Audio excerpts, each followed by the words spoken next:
Bonjour, aujourd'hui je souhaite vous parler de la liberté de l'engagement et je vais le faire à travers une phrase de Paulo Coelho qui est un écrivain argentin et qui a dit un jour « La liberté n'est pas l'absence d'engagement mais la capacité de choisir ».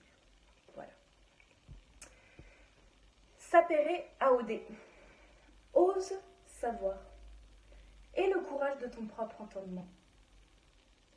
Cette locution latine d'Horace, reprise par Emmanuel Kant dans son ouvrage « Qu'est-ce que les Lumières ?», nous montre à quel point l'autonomie individuelle permet à l'homme d'acquérir sa liberté.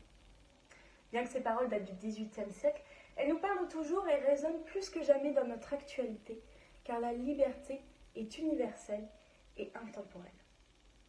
À partir de là, nous sommes amenés à nous demander si la liberté est l'absence d'engagement ou la capacité de choisir. Mais après tout, l'absence d'engagement n'est-elle pas déjà une forme de choix ? Ne pas choisir, c'est déjà choisir. Ainsi, la liberté est toujours une question de choix. Nous disons toujours, lorsque nous nous engageons, que nous voulons y faire honneur. Nous décidons d'accomplir un acte et de nous y engager à travers une promesse, un contrat, une convention. Nous sommes tous engagés envers quelqu'un ou quelque chose. Un patron envers son salarié, qui s'engage à le payer tous les mois, ou un citoyen envers sa patrie, qui s'engage à respecter ses lois et ses valeurs, ou un enfant envers ses parents, qui s'engage à respecter les valeurs de sa famille, qui s'engage à respecter les règles de la maison. L'engagement, c'est quelque chose de fort. Il peut être exclusif ou non. Dans un mariage, par exemple, il le sera, alors que nous pouvons très bien faire partie de 2 associations sportives. Bien sûr, nous ne pouvons pas tout faire. Il paraît délicat lorsque nous avons une vie active, ou non d'ailleurs, de faire du sport, de la musique, de la danse. À un moment donné, il faut choisir. Cela donc amène à la notion de choix. Des choix qui entraînent des renoncements ou des sacrifices. Alors un renoncement sera fait de plein gré. Il n'y a pas trop d'enjeux. Ce n'est pas très important ce que l'on perd. Prenez par exemple une femme qui décide de devenir mère de famille. Elle va abandonner les soirées endiablées entre amis et l'insouciance des lendemains. Ou un étudiant qui décide de s'engager plus dans ses études et de faire un petit peu moins de sport. Ce genre de personnes vont se tourner vers l'avenir avec l'impression d'avoir pris la meilleure décision. Ce renoncement ne sera sans grands enjeux. Alors qu'un sacrifice, c'est une notion beaucoup plus dure. On perd quelque chose qui nous était cher. Prenez une famille prise dans le drame de son pays, subissant la souffrance et la tourmente de la guerre, peut se voir contrainte de partir, quitter sa terre natale, son histoire, son passé, son vécu, et faire le choix de peut-être pouvoir se reconstruire ailleurs. Ces décisions sont parfois difficiles à prendre. Et n'oublions pas que nous sommes responsables de nos choix, et surtout de leurs impacts. La capacité de faire un choix est donc signe d'une grande maturité.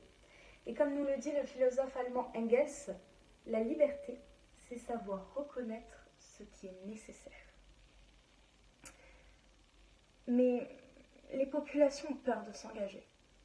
Elles semblent penser que c'est leur ôter une part d'eux-mêmes, de disposer d'eux-mêmes. Après tout, ils ont raison. Lorsque nous nous engageons avec quelqu'un, nous sommes bien moins libres de faire ce que nous voulons. L'engagement est perçu comme une contrainte, ce que les gens veulent éviter à tout prix. D'ailleurs, la société et les entreprises ont remarqué cette défiance que nos contemporains ont face à l'engagement. Ils vont aller dans leur sens même, en l'encourageant. Prenez SFR qui vous fera des offres téléphoniques sans engagement. Comme si le terme engagement était un gros mot. Paulo Coelho pointe du doigt ce défaut que la société a.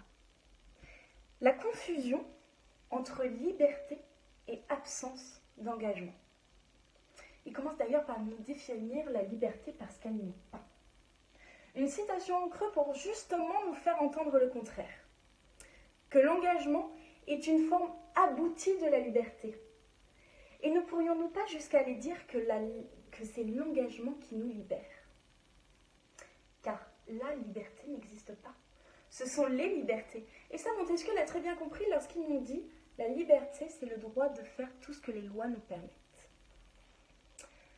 L'engagement permet de créer un but. c'est l'acheminement d'un parcours, la raison d'une vie. L'engagement, c'est la liberté choisie, la liberté assumée, à l'inverse de celle dont on subit, celle dont on ne fait rien. Finalement, l'engagement, ce n'est qu'une forme de sociabilité. Elle permet de lier les êtres entre eux. Un célèbre philosophe a dit un jour « La liberté est un de ces détestables mots qui a plus de valeur que de sens. » J'espère qu'aujourd'hui, j'aurai fait défaut à Paul Valéry et qu'avec mes simples paroles, j'aurai donné un petit peu plus de sens au mot liberté, ainsi qu'à la citation de Paulo Coelho.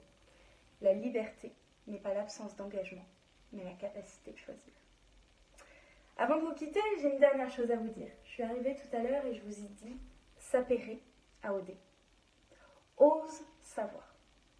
Alors maintenant, je vous le dis à vous. Osez savoir. Osez savoir pour être libre.